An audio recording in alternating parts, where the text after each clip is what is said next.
Сайн байцгаана үзэгчдээ. Түүхэн хэлгээ нэвтрүүлгийг эхлэж байна. За энэ нэвтрүүлгээрээ та бүхэн сүүлийн Монголын түүхийн 2000 жилийн он дарааллаар одоо ярилцж байгаа.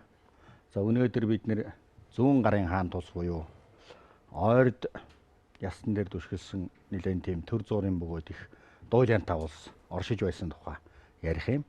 Тэгэхээр өнөөдөр манай нэвтрүүлэгт баяр сайхан доктор, Сүхбаатар доктор хоёр оролцож байгаа. Мөн хамтран хөтлөгч манай эрдэмтэн доктор Үлзийбаатар оролцож байна. За ингээд нэвтрүүлгээ хэлье.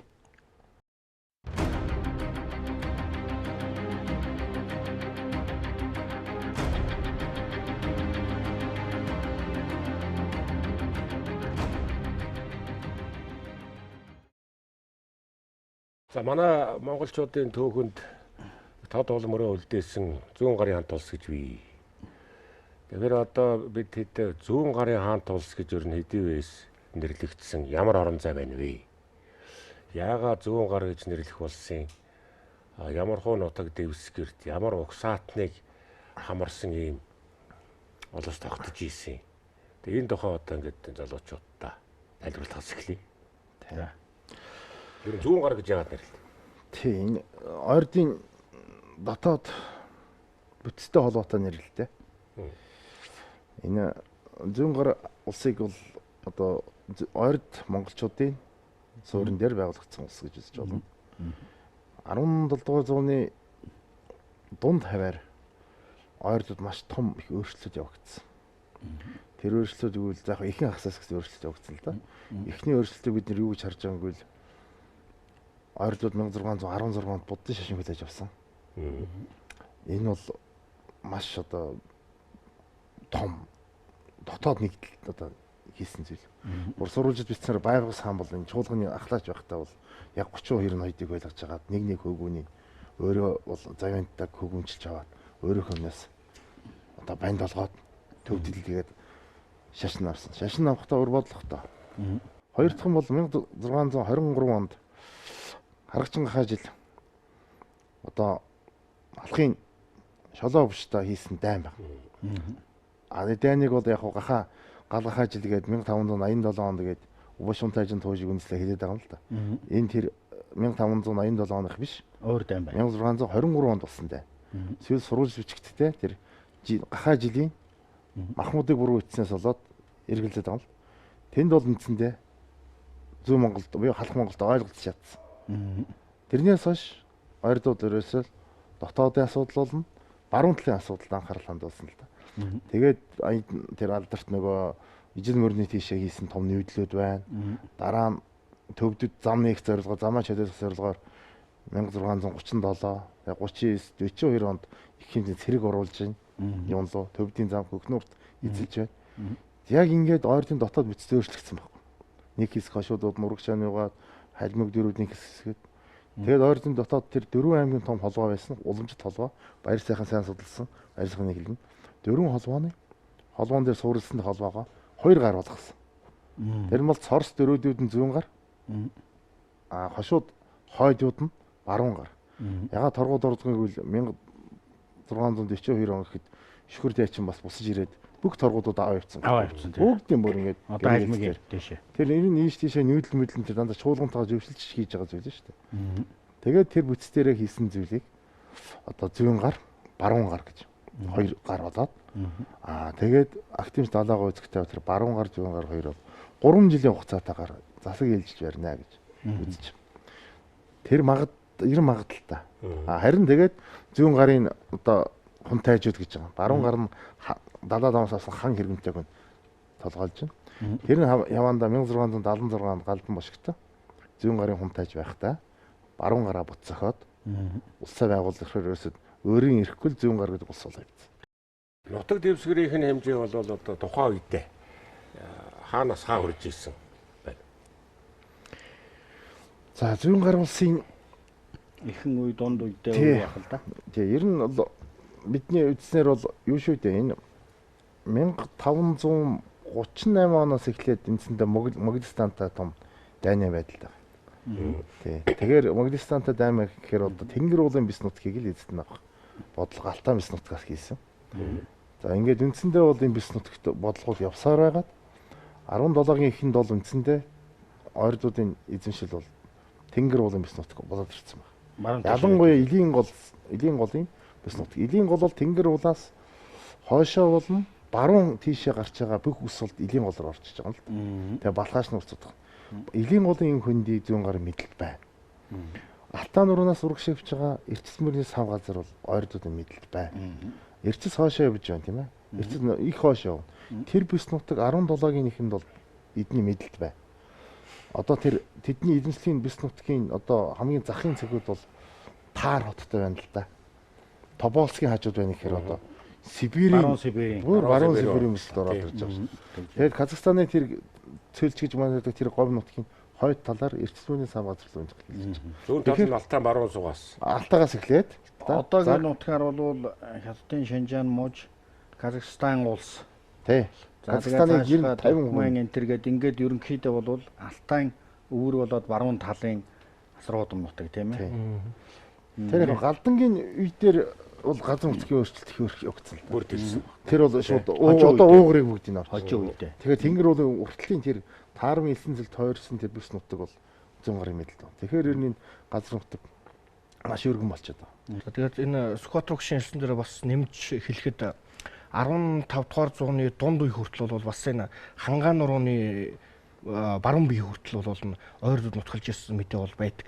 Тухайлх юм бол 1554 онд дөрвөн ойрдын Хойд аймгийн ноён Мангат гэдэг хүн бол тэр хөнгөө завхан голын сагвазар нутгалж ирсэн.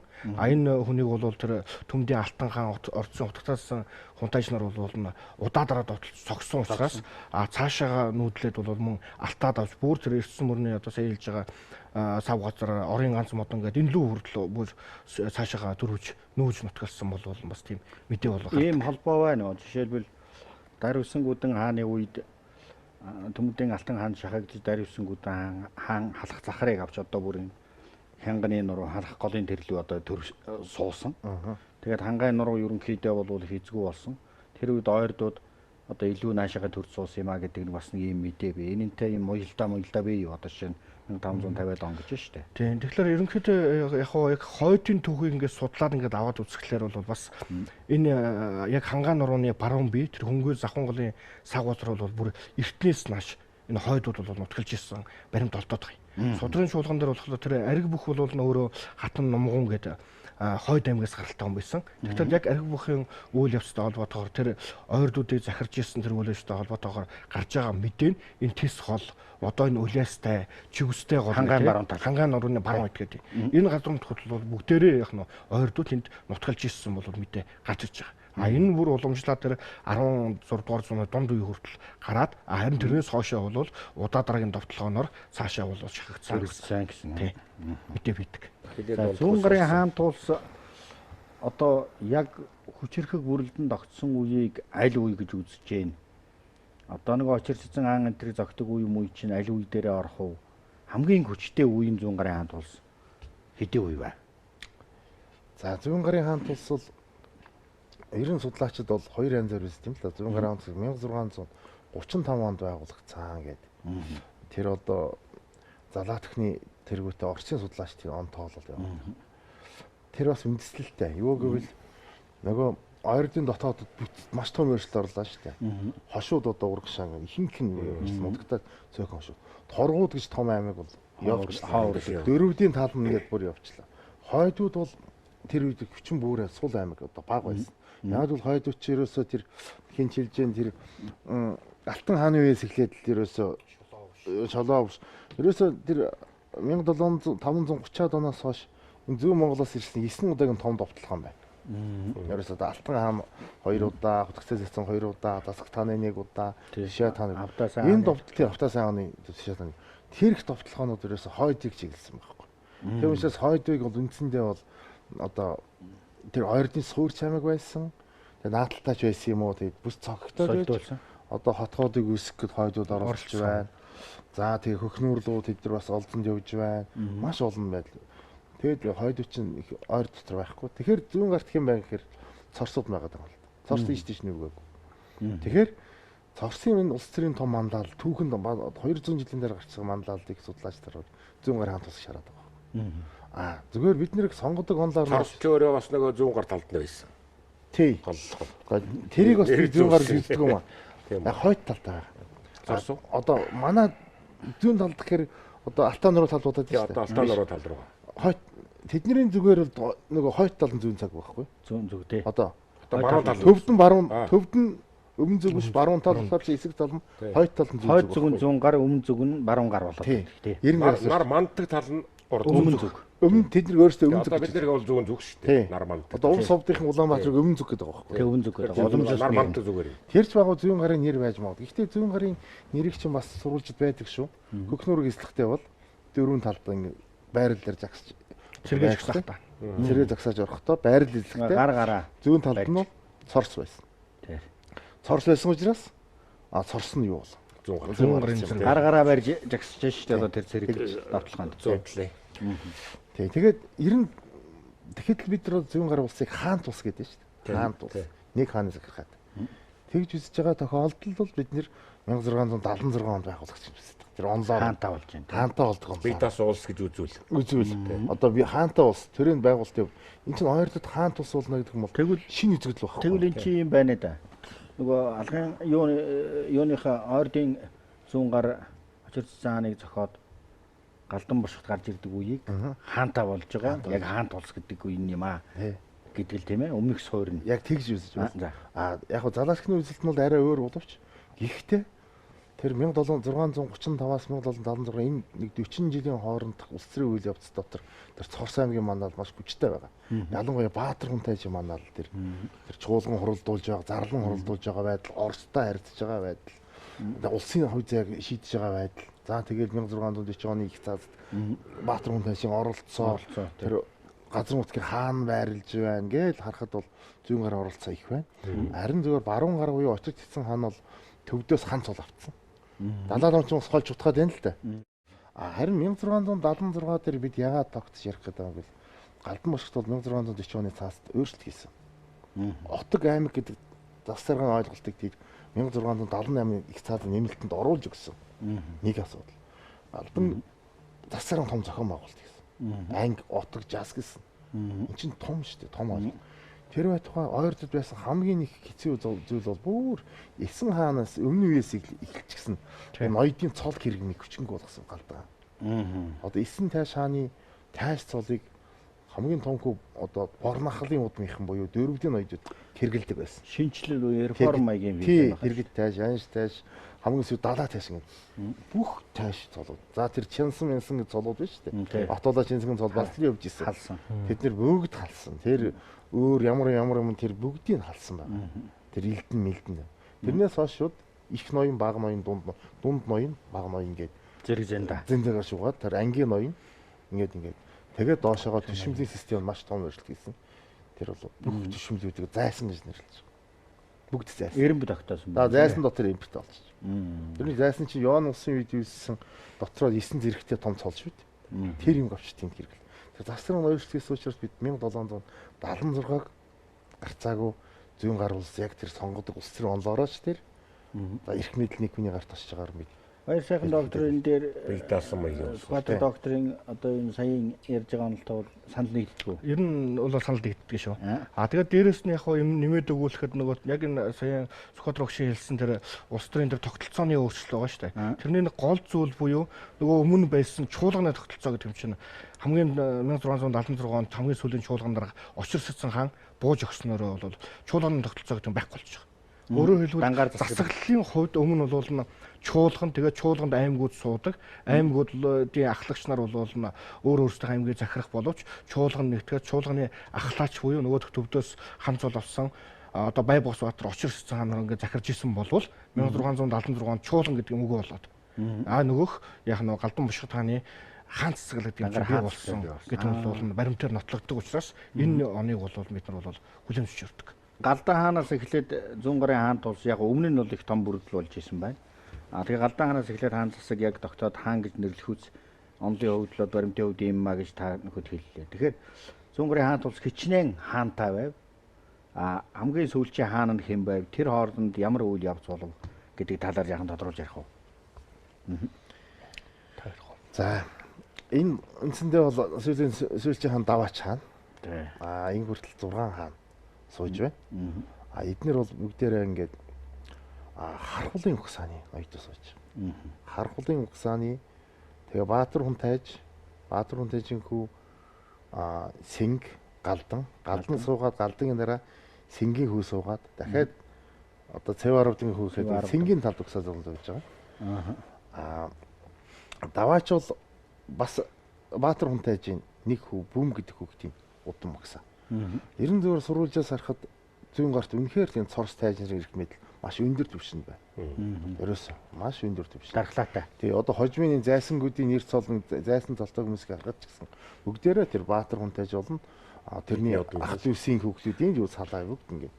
За бид Галдан мошг тааныг бол эндсэндээ 1676 онд суугаад нас орсон гэдгээр одоо 21 жилээр тийм ээ нэгүтж байна. Энэ бол үнэхээр зүүн гарын маш хүчтэй үе байсан.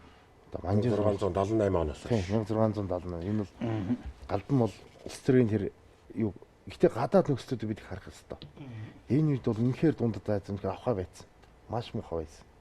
Яагаад гэвэл маш олон тийм одоо тэр Бухарын хаан тулсын тэр их задрал маш олон ханилаг тэр үнэхээр тэгээд Галдангийн ганц бодлого тийм шүү дээ. Ерөөсөө тэр чөлөө худалдааны зам руу бас орчихсон. Тийм үлээ. Тий. Тэгээ уугрыг эзэлж авсан. Тэгсэн. Уугрын Бухарын хотуудыг эзэлж авсан. Тэгсэн. Ингээд дагаал тэр замыг шилжүүлсэн. Хоёр дахь асуудал Галдангийнх бол ерөөсөө хойшоо Сибирийн асуудал Оростой харьцаж эхэлж байна. Оростой харьцаж. За гурав дахь нь Казахын асуудал. Казахын одоо зүүн гарын хоорондын харилцаа бол Хертнээс адилхан нийлүүлсэн ахуйтай газар нутгуудаа булаалдаг. Энэ бизнесийн асуудал. Галдан баруун талдаа асуудлаа шийдсийн дараагаар зүүн талд анхаарал хандуулж байгаа шүү дээ. Тэрийг бол бид нэр халахт гисэн дайн болох ордын тайлбартай байсан байна. Тэгэхээр энэ яг ингэж зүүн гар бие даах очир ерөн шалтгаан юунаас эхэлсэн үүдэлтэй байна. Тэгээ энэ яг хоо манай судалгааны бүтээлүүд ч байна, сурвалж их хэрэглэгдэхүүнд бичигдсэн зүйлүүд ч байна л дээ. Энэ яг зүүн гарын хаан тус байгуулагдах заавал ягаад ингээд нэг тусгаар улс байгуулад ингээд явах болов тийм ээ. Энийг бол бид нар зөвхөн нэг 100 жилээр юм уу 200 жилээр бас ингэж авч үзэж ярих нь бол бас учир дутагдлаа мэт байгаа. Өөрөөр хэлэх юм бол яг ойрд аймагуудын эхлэлийг тавьсан тэр ихний Дуваа сохрын 4% доноо догшин юмныг ирэх гэж байгаа шүү дээ. Энэ нөхдүүд маань зүүн Монголоос салан цусгаараас нөөсөн. Нэгдүгээр.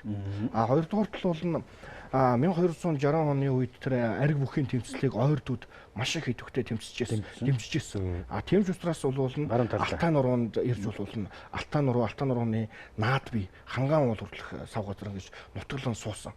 За мөн түүний дараа бол монголчууд уугуулмталтаа буцаж ирээд тэр 15 дугаар зууны үед бол баг 20 дахь жилийн дотор 10 эдгэн хаа цөлөгдөө тийм ээ. Хоорн нэгэ зөрчлийг хэсээд зүүн гарын их хааны нөлөө буураад эхлэхэд болно. Тэн дээр яг нөгөө Өөлд аймгийн цорс цогтнуудын нэр нөлөө бол өсч эхэлж байгаа. Өөрөөр хэлбэл энэ үеэс эхлээд нөгөө туурах тусгаар улсыг байгуулах, тусгаарлах энэ бодлууд бол явж эхэлсэн болов гэж бол харагддаг. Өөрөөр хэлэх юм бол тэр үг чишгаа үйж байна. Тэр Батуулаа чансны үйл ажиллагаа үйж байна. Тогоон ташин бол хэлсэн хүртэл байгаа шүү дээ. Чи сод богд эзний үр болвол би Сутай хатан хатны үр. Би бол эхийн талаасаа Чингис хааны алтан ургийн шууд ухсааны хүн мөн шүү. Энийг нь ч бол тэр хүү 9 тайшин бол бас яг энэ бодлогыг бол залхамжлаад 44-2-ын төрийг нэгтгэхэд өөрөө их хаан болсон байх жишээтэй. Тэгээд энэ чуулганы тогтолцоонд маань тэр 1437 онд тогоон ташин байгуулсан тэр чуулганы тогтолцоонд маань өөрөөр хэлбэл зүүн Монголоос аймагуд бол нэмэгдэж орж эхэлж байгаа. Торгууд, Хошууд, Баяд гэдэг энэ аймагуд нэмэгдэж. Ингэснээр энэ тогтолцоо маань явж байгаад өөрөөр хэлэх юм бол чанарын хувьд 17 дугаар зууны үе гэхэд яг туурах тусгаар хаан тус байгуулагдах түүхэн нөхцөл нь улс төрийн хувьд ч нутаг дэвсгэрийн хувьд ч нөгөө оюун сэтгэлгээ тийм ээ шашны нөлөөллийн хувьд ч гэсэн бүрэлдэн бий болж чадсан хар аяндаа бол яг нэг зүүн гарын хаан тус гэсэн энэ улсыг байгуулахад нөлөө үзүүлсэн болов уу гэсэн тийм дүр зураг бол ерөнхийдөө бол харагдаад байдаг. Одоо бид дөрөвчийн ярьдгаар өөр 1206 оноос за бараг тэрнээс ч өмнө тийм ээ тэр олон утга хөшиг бол шинэ Монгол улс байгуулагдчих яхад үед энэ бодлогын үед чи эргээд тэр 1206 оноос өмнө хөрөг очиж байгаа шүү дээ ер нь баг бусаад яг тийм бодлоос юм руу очиж. Тэр үед нь яг Чингис хаан шиг нэг хүн ахи тоогож гарч чадсангүй л дээ. Галдаа энэ тэргээд дэдэн өчрөх хүмүүс оролдлоо шүү дээ тийм үү. өндөргийн оюуны өчирч гэдэг нэг орлогын бүтлэг болж байна. А гэтэл яг энэ дээр аваад үзэхээр тэр яг саяны Сохотр докторын хэлдгээр тэр бүс нутгийн асуудал, тэр газар зүйн шинэ байрлал, шинэ орчин, шинэ нөхцөлд улс ахаад бүр тодроо томроод гараад ирэх нэг тийм нөхцөл бүрдсэн байлаа. Тэрийг одоо энэ нөгөө өрөндийн түүхчид босод яг тэр өнцгөөс нараж зүүн гарын хаант улс гэж бичээд байгаа шүү дээ тийм зүүн гар гэж тийм. Одоо тэрний ч үнслээ нөгөө газаг бацагч бас өөрсдөө түүхтэй холбох гэдэг тийм. Одоо Дундад Азийн түүхийн хэсэг бол одоо жишээ нь Уугрын түүх байна. Казахын түүх, Киргизийн түүх. За Бухарын хаант улсын эзэмшлээс улсуудын түүх. Ерөөсөө л одоо манайх манжи иргэшэл үе гэдэг шиг яг тийм үе. Жунгарын үе гэж шүү дээ. Казахын түүх ерөөсөө бүх юм жунгаар. Жунгаартаа байлцсан түүх, эзлэгдсэн. Хариу явсан түүх. За бүр Киргизийн түүх бүр тийм. Киргизийн бүр туйл, манс туйл мөлийн одоо Сөрөг баатруудаа жунгарууд шүү дээ. Дандаа жунгарууд. Тэгэхээр энэ арт түмний түүх ойлгох хэрэгтэй байна. Тэр нөхдөд юу хийгээд байгаа вэ? Тийм ээ? Тийм. Тэгэхээр сая ярьжсэн тэр манай түүхч чинь энэ дэр бас сүүлийн ганцаарч юм л та. Зүүн гарын түүхийг зүүн талаас нь судлаад бас нэг дандаа зүүн талаас нь судлаад байдаг. Нөгөө талаас судлаа. Халах ордынхоо дайн талаас, байлдын талаас, сайн муу гэж хоёр талаас л үздэг. Энэ халах ордын дайнд ч бас энэ зүүн гарт баг байдгүй шүү дээ. Хоёр дайн л байна. Тэр галдангийн нэг одоо галдхан байна. Тэр чинь галдангийн дуулахаас өнцгөөс нь ярил маш олон юм шүү дээ. Тэр чинь олон юм бол. За галдангийн дайн дуусчих тийм ээ. Дараагийн нэг дайн бол 1732 оны дайн. 32 онд тийм. Хэрний ягаад тэр галдан цэрэнгийн үед хийсэн дайн байвал ерөөсөө манжи эсрэг энэ халахтай хамт нийлж тэмцэл гэсэн зорилго байгаа шүү дээ. Загтал бичсэн байж тээ загтлаа. Бид бол Чингис хааны одоо өр хойч шүү дээ. Одоо манжи юм байхсгүй. Тэгэл Эрдэнэ зулуу 94 тэр 1732 онд яг 31 онд тэр ховдод суусан бархвал суусан тэрх манжийн одоо 8 жил суудсан том их зэрэг шүү дээ. Нэг 30 мянга, нэг 20 мянган зэргийг буц цогсон дайн байж тээ. Олгоо нур юу хотон хурганы дайн. Хотон хурганы дайн. Энэ дайн. Энэ дайны дараагаар халах руу цэрэг оруулсан явдлыг зүүн гарын одоо түүх харахад их хилцсэн байна хоорондоо. Халах руу цэрэг оруулаад, гурван замаа цэрэг оруулаад Эрдэнэ зулуу давталсан. Эрдэнэ зулуу ягаа яваад исэн байвал тэр их олон түүхийн учиртай болж байна л. Ягаад гэвэл төвд рүү явдаг юм тусцсан. Нөгөө зам хагдсан. Көхнөр манжид эзлэгдсэн байсан. Манж руу төвд рүү явахын тулд заавал манжаас зөвшөөрөл авдаг. Зөвшөөрөл авна. Сүүлд нь хутагт хувилгаангүй болчихсон. Энэ чинь буддын шишинтэй арт юм шүү дээ. Хамслын болж байна. Оюун санааны. Ерөөс тэд нэр халахын 2 дугаар багтыг л бариад авчий гэж бодсон. Тий. Эндээс одоо том хотог заалыг. Хотог заалыг. Тэгээ 2 дугаар багтыг залах гээл довтлоод ороод ирсэн манжид аль хэдийн мэдээ 2 дугаар багтыг шилжүүлчихсэн урагшаа. Тэгээд залахгүй байхгүй болохоор Эрдэнэ зүг эзэлчгээ цааш явахгүй байгаа эднэр чинь. Зориг ханж байгаа байхгүй. Тийм орхны хүн дээд байгаад байсан. Тэгчгээд байж байгаа шивэ ширээ хутагтдаг залаад олж байгаа. Сайхан залаа явуулсан чинь тэр нь очиж нэг халахын их жанжин эпүү цэргийн хүүхэд байжээ. Тэгэхээр эпүү цэргийн зүгээс ойлгохтой бол миний хүүг олцчихлаа гэсэн ойлголт явуулчихлаа гэж.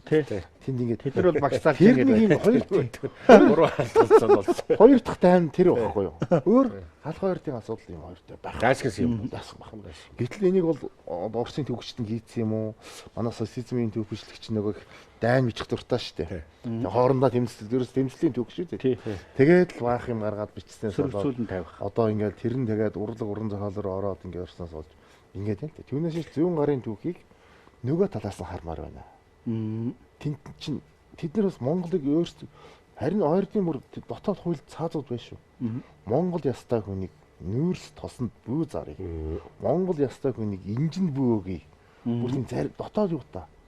Одоо тэд ч ерөөс нэг л Монгол явж. Нэг л Монгол гэдэг нэг л Монгол. Тийм үстэй ирсэн зарлан бичгүүд нь хүртэл тийм байж тээ.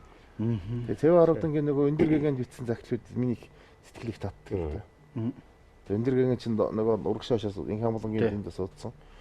Инх хамгаалан загтал биш хажууд нь Өндөргэгийн загтал биш. Битгий одоо амгалан хааныг битгий довтлуулаач та яатгаад. Ятгаад байж амгалан хааны цэрэг уруулаагүй шүү. Гадны түүхчид болоо социализм үеийн сөргсүүлэн тавьсан түүхийн хэлбэрээс болоод тэрний юмн дээр буруу мэдээлэл дээр бид нэр жаахан буруу зураг ингээд боснаад хоорондоо маргаад юм уу? Жалгаа үзэл гаргаад. Тийм жалгаа үзэл гаргаад ингээд өргөн харах юм бол энэ өөрөө тэг санав. Хоёр түүхчийн хэлснэг санаа их сайхан таалагдлаа. Өөрөөр хэлбэл зүүн гарын хаан тулсын тэмцэл буюу босож ирсэн түүхийг бол зөвхөн зүүн талаас нь хараад байх ш баруун талд нь гэж. Өөрөөр хэлбэл одоо Казахстан улс тэр Киргиз үзс чинь ерөөсө хамгийн том аюул хамгийн хэцүү хүнд үе чинь зүүн гарын давталгааны үе гэдгээр түүхээ бичээд байдаг. А бид монголчууд болохтой тэд нэртэй сөргөлдсөн тэр түүхийн асуудлыг ерөөсө судлаагүй. Тэгээ зүүн гарын хаан тулсын босч ирсэн шалтгааныг тэрнээс хайдгүй. Нэг тийм их дутагдал өрөөсгөл юм яваад байна да тийм ээ. Тэр одоо энэ сая багш нарын хэлсэн дээр нэмээд яг хэлэхэд бол бас энэ талцлал юм уу? Яг үнэхээр тийм байсан юм уугүй юу гэдгийг асуудал манайруу түүхчдийн асуудал болж байгаа. Яг тухайн үед улс төрийн ямар засаглал гэдэг юм уу? Ямар улс төрийн тэр уур амьсгал байна уу гэдгээс шалтгаалж нөгөө түүхчлэгийн бүтээлт мөн адил яг тийм байдлаар тусгагдсан болж өгч байдаг.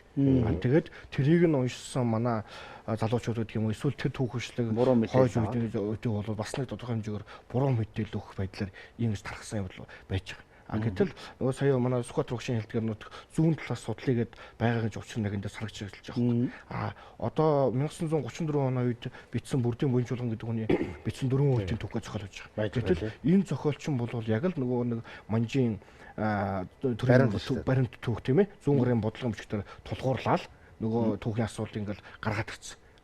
Тэр нь бол бас л яаж юм гэхээр наанаас харсан. Тэрний тусгагдсан байдлаар л энэ түүх чинь яваал нөгөөх тэр дайн байлдаа нэг дэвргэх юм уу нэг жижигхэн тулааны асуудал байсныг нь ангич үүднээс тийм ээ өөр байдлаар харж үчих юм. Ийм түүхчлэгийн асуудлууд маань эргээд нөгөө зүүн гарынхаа түүхийг эргэж харахгүй болохгүй.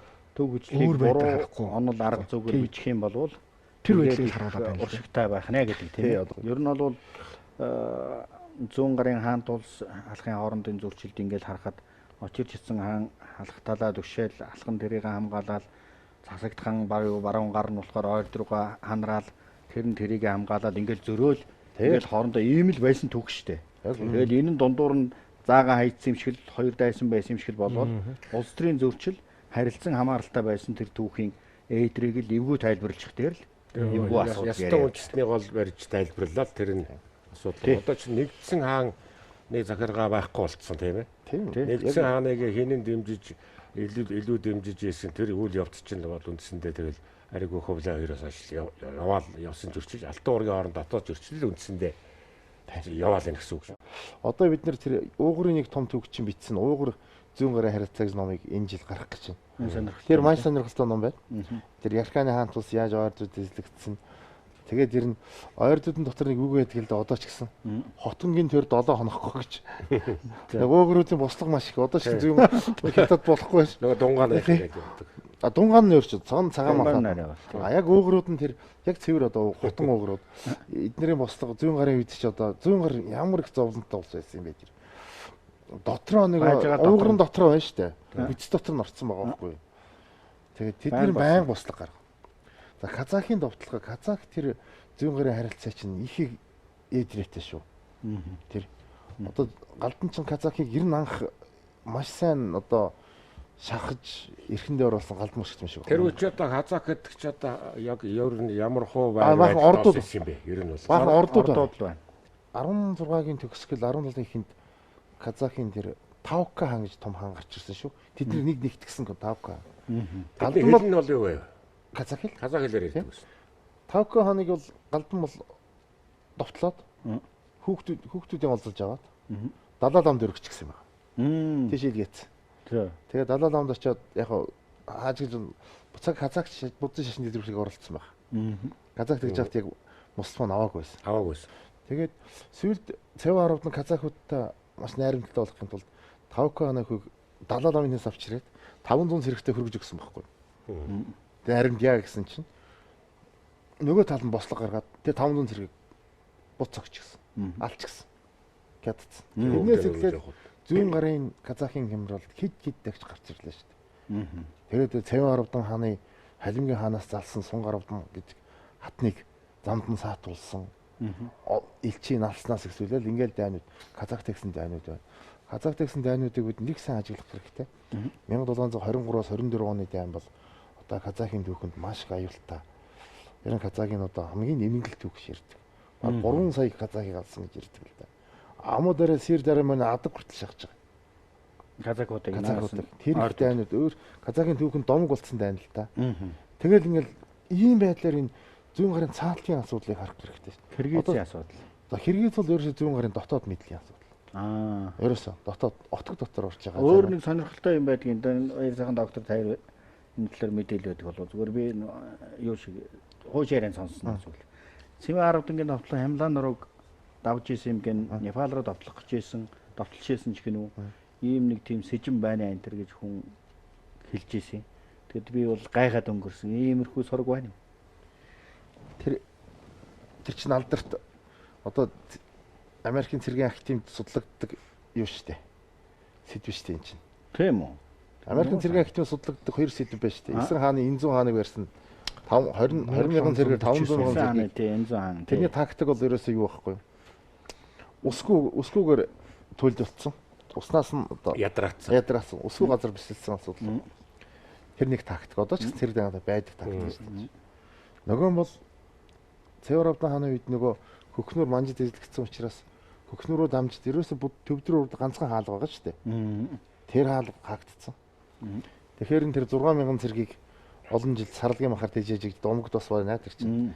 Тэгээ тэр одоо энэ итгэн хойтын Ладактайгүр даваад. Ладакаар газар гуугаад. Тэгэд ингээд даваад. Тэнд маш их нутгийн яриагаар тийм шүү дээ. Эскийг хэрэгэлсэн. Тэг яагаад эскийг хэрэгэлсэн? Эскийг ачиж явсан. Гэрээ эсгэж шүү дээ. Нөгөө хадан авцар морь малаа буулгахдаа эсхий тавьж ээж ингэж буулгадаг. Тэгээ төвдөг хойтлоос нь довтлсон. 2 жил тэнд том өөрчлөлт. Тэр дандаа геополитикийн бодлого. 90 гарын бодлогыг төвдөд хийсэн тэр дайн маань ерөөсөө тухайн үеийн бүс нутгийн асуудал шийдэж болсон шүү дээ гар. Өөрийн гамиг авч зүгээр жижиг улсаар ерөөсөө ягаад гэвэл энэ залаатхны саналч тийм байна. Моисевч гэж. Тэр энэ ямар улс байсан бэ? Ойлгохгүй түүхийн битсэн мөртлөг. Хэдэн үнэтэй байсан бэ? 5 зүгтэй дайсантай. Хойдолтой Оростой. Их хэмжээний цэрэг суулгав. Тэгэл үзэл улс хаалаад яваа. Одоо халах манж дэлгэцсэн учраас Бархөлд 30,000 манжууд байнга суулгаж штэ. Тийм штэ. Ховдод 20,000 цэрэг суулгаж штэ. Тэрний өмнөөс бас тийм хэмжээний цэрэг суулгана да. Тэгжээ. За тэгээ уугрын босдох тэмцэл. Цаатлын тэр Казахын асуудлууд. Тэгээ тэр Бухарын тэр Самарканд, Ташкентын чиглэлд явуулж байгаа цэргийн бодлого. Тэр талсын улын хэмжээ. Одоо яг л тэр нөгөө монголчуудын оршин тогтнохын төлөө тэмцэл 1206 оны 1600 одоо 19 20-од оны үеийн тэмцэл ахаал 5-600 жилийн дараа л яг зүүн гар дээр давтагдсан асуудал. Тэр хөвгт хөрөлцөхгүй нэ хүн байсан уу? Тий байсан. Хин бэ энэ зүүн гар? Энэ хүний тоон ойлгохгүй хэдэн сая байсан уу яасан. Тийм судлаачдын таамаглал судалж байгаадын гараад ирэхэд гайхаа шүү дээ. Судлаач одоо нэг газар зүүн гарын бүх талд нь цэрэг барьж цэрэг хүч байрлуулчихлаа шүү дээ. Түүх хүч гэвж шүү дээ. Тэр ойлгохгүй болоод байгаа. Дагаад баримжаагаа тооцох дээр. Тэр нь зүүн гарын тэр уналтанд бол манжууд бол ерөөсөө тэр 1724-өөс тэр 32 онд суулгасан 8 жилийн их цэрэгдээ цогцсон шүү дээ. Хурганы тэр гайхалтай тулалдаан болсон. Тэр тулалдаан цогсон дараагаар манжийн зүүн гарын талаар явуулах бодлого 100% өөрчлөгдсөн байна. Тэр цэрэгээр биш юм байна. Эднийг үнхийн хүлээх. Ерөөсөө л дотроос. За тэндээс хойш явуулсан элчнэр бүр заримдаа тэр дотоод нь хуурамч загталт цэвэн гарууд нь их цэвэн гарууд нь баг цэвэн гарууд нь цэрэн дондуугаар загтал бичүүлээд манжид явуулсан байдлаар тэргийн хил дээр баригдсан хов утгсан байгаад дандаа хор найруулсан. Тэгэл ерөөсөө зүүн гар тэрнээс хойш дотоодын хардлага сэрлэг туул тохирсон. Дотор нь хор найруулсан. Ерөөсөө хор. Дараа чинь тэр хаадын бослого тэнд хоорондоо нэг дан зайсангууд хоорондоо дандаа тийм ховжив яриагаар утгасан. Ерөөсөө тэр дагаж тэр манжаас үсэн элчнэр маш их тийм олон одоо тэний нэг элчийг дагсан маш олон дагалтууд очино. Тэднэр нь сайхан хувц сонортой амьдсан. Хуучин галдан үед олзлогдсон хүмүүс очино. Эд мөнгөөр хоорондоо очино. Тэгээд яа та нар ямар хувь байна? Асуунаад бид цахар гэдэг газар байна. Ёстой жаргаж байна. Тийм учраас 1720 санаагаар нууруулаад. Тийм 1750-аад онд чинь дагаар ус анхны аймагуудын загтал тийм байгаа шүү дээ. Биднийг цахар гэдэг газар суулгануул гэдэг байгаа шүү дээ. Тэр мэдээгүй. 3 сэрнгийн юунд өөрөө 3 зэрн амар санаа бүгд цахар гэдэг газар суулгануул гэдэг. Тэр чинь нөгөө жаргалын орон тэнд байнгээ сонсчихгүй юу? Гутхан өмнөлт явуулж нэг хоёр дахь тэр зүүн гарыг одоо дотоод төрийн эвдэх зүйл бол Оросын дотоод нөлөө. Тэгээд Оросын тэр дотоод явуулж байгаа бодлого бол маш хайртай. Оросын бодлогыг сүүлд огтооцохгүй явж байгаа буруу. Орос зүүн гарын хооронд дандаа газар нутгийн асуудал. Ялангуяа тэр эрчил мөрнийг өгсөн тэр алт эрдэнэсийн тэр газрууд байна. Тэндээс нь олигтой юм гэдэг юм олдсон байна. Тэгэл ерөөсөө л мэдээж одоо ч гэсэн ялгаагүй шүү дээ. Тэр нутаг. За тэгээ дээр нь зүүн гарын хувьд бол тэр халимгтай харилцаж байгаа тэр замаа чөлөөлөх тэр бодлого юм л да. Тэр зам чөлөөтэй байх хэвээр. Энэ бодлогууд газар гадын зүүн гарын ер орчин тогтнод ирсэн 80 жилийн түүх маш халуун тэмцлийн одоо тийм аз жаргалтай нэг 50 байх үе байж таараагүй тийм үе харагдаж байна гэж харагддаг юм л та. Өрсөн тэмцэл байсан. Өрсөн тэмцэлээс. Зүүн гарын хаант улсын нутгасаа цаашаага нүүсэн аль мөрөө нүүснүүд бол маш их байдаг. Энэ бол мэдээж бас дотоодох зөрчил тэгэл бас хөндлөнгийн 2-3 шитгээдийн нөлөө тийм ээ.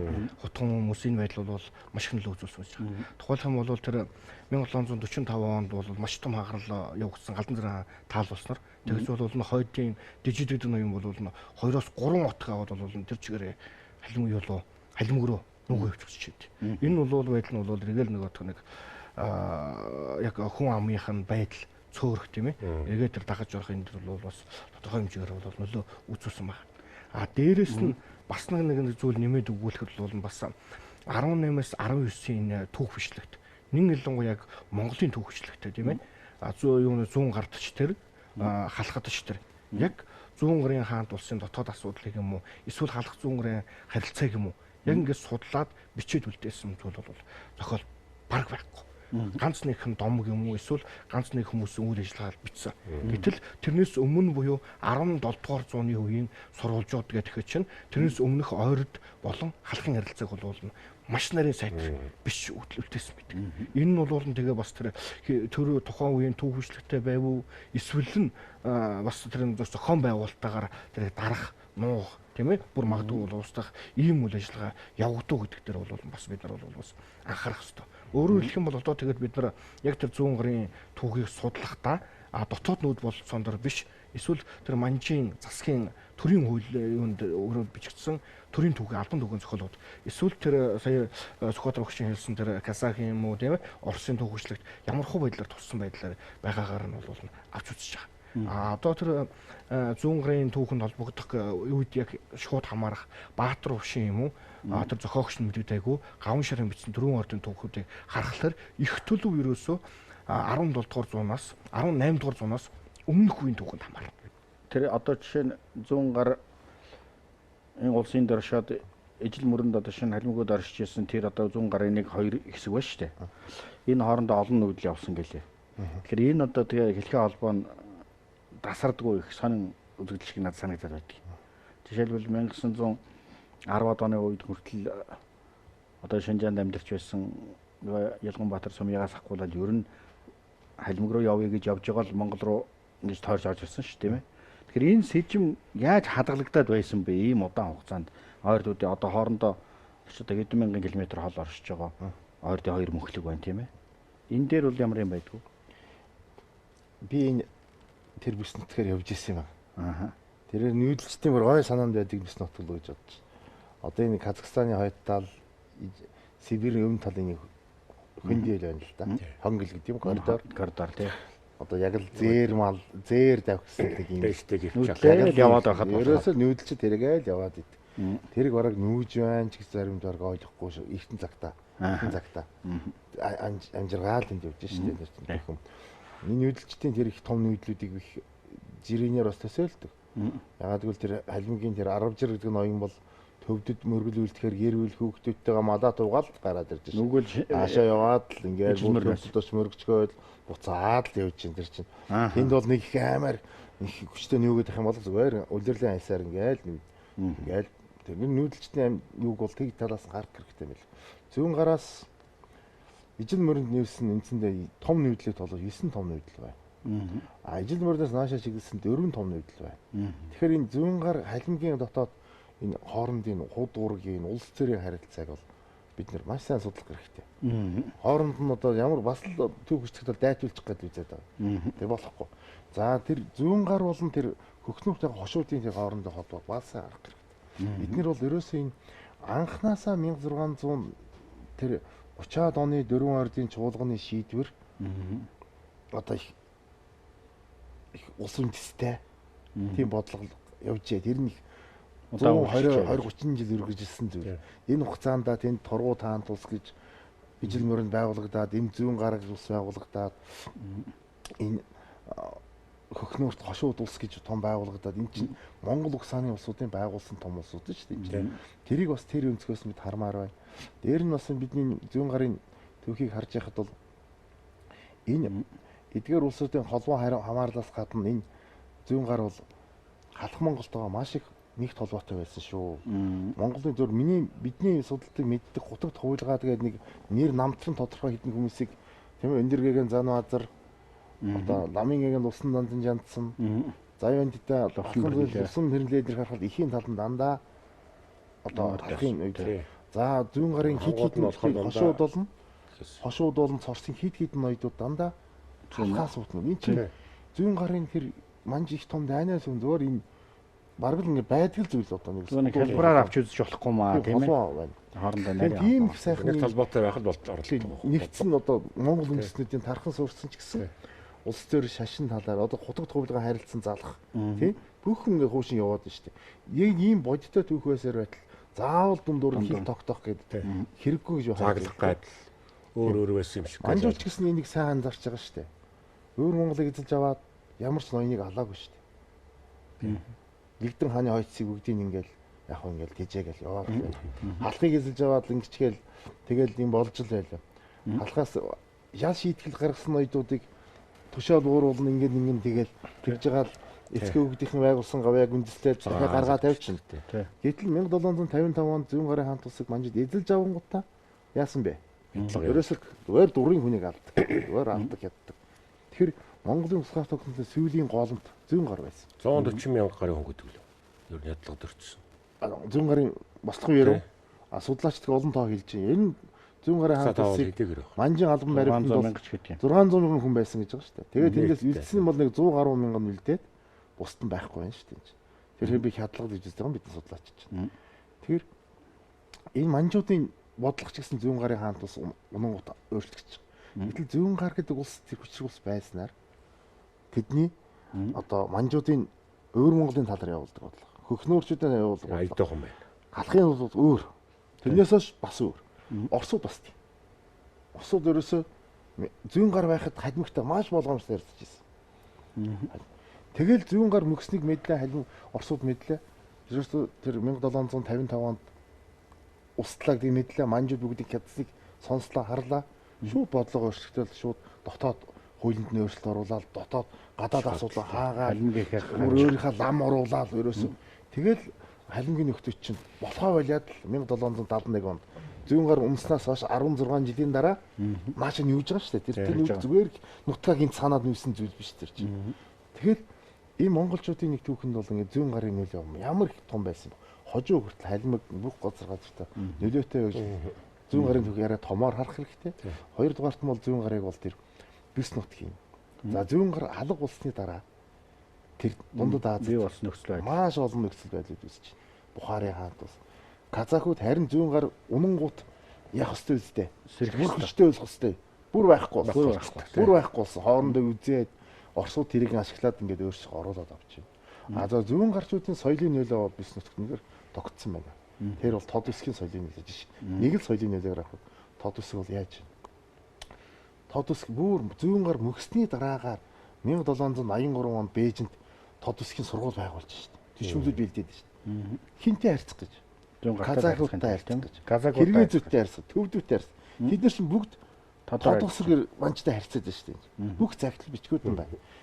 За баяр сайхан доктор одоо зүүн гарын хаант улсын талаар өөрийн ер нь нэг багцаад өгнө л дээ. Сая ороогүй гэсч байдаг юм уу давтаад нэмээд хэлчих асуух юу вэ? За яг хөө ерөнхийдөө одоо ярьсан зүйлс ингээд дүгнээд хэлэхэд болвол энэ Оросын нэрээр дэмтэн Гүмлевийн нэг эрчим хүчний онол гэдэг байдаг шүү дээ. Боловсрол төлбөрлөлтийн онол гээл 500 жил тутам монголчууд ингээд хүч хөгжиж өөрсдийн улсыг байгуулж тийм ээ тухайн бүс нутагтаа болон дэлхийн дүүхэнд бол цуурайтуулж чадж байна гэсэн. Яг энэ нэг давтамжинд бол тэр 1206 оноос хойшоо 500 жил гарахад 1676 онд байгуулсан тэр зүүн гарын хаант улсын давтамж тэр бол бас ирж байгаа. А яг энэ утгаараа бол нөгөө яг тухайн монголчуудын маань тийм ээ оюун сэтгэлгээний хувьд болон бүхий л талаараа бол нэгдэх хүчжих тэр соёл боловсрол бүхий талаасаа болвол нэгдэн ягтрах энэ түүхэн үе бол нөхцөл байдал бол бүрэлдэн бий болж чадсан. За энэ утгаараа бол манай юуны зүүн гарын хаан тулсын түүх гэдэг бол өөрөө Монголын түүхийгөө дэлхийн түүхийн нэгэн том яах нь зайлшгүй байх ёстой, судлах ёстой том салаам учир болж чадсан байж байгаа. Энийг бол бид нар бас яг тэр их сурвалж тодорхой баримт их сурвалжуудаар тулгуурлаад яг үнэн зөвөөр нь яг бодиттойгоор яах нь бичин үлдэх зайлшгүй хэрэгтэй. За ингээд хоёр доктортой их баярлалаа. Манай өнөөдрийн нэвтрүүлэгт Монгол Улсын багшийн их сургуулийн түүхийн дэлхмийн багш доктор профессор Насбаатар, Улаанбаатар их сургуулийн түүхийн дэлхмийн эрхлэгч доктор профессор баяр сайханаар оролцлоо. За бид энэ нэвтрүүлгээрээ бол Монголын их эгзэгтэй түүхийн үед тон хүчирхээгээр оршин тогтнож энд өөрийнхөө бүс нутагт чухал нөлөө үзүүлж байсан зүүн гарын хаан тулс гэж одоо өрнөдөд нэрлэдэг зүүн гарын тухай бид одоо ярилцлаа. За ингээд энэ нэвтрүүлгийг хүлээж авсан талархан үзсэн та бүхэнд баярлалаа. За баярлалаа.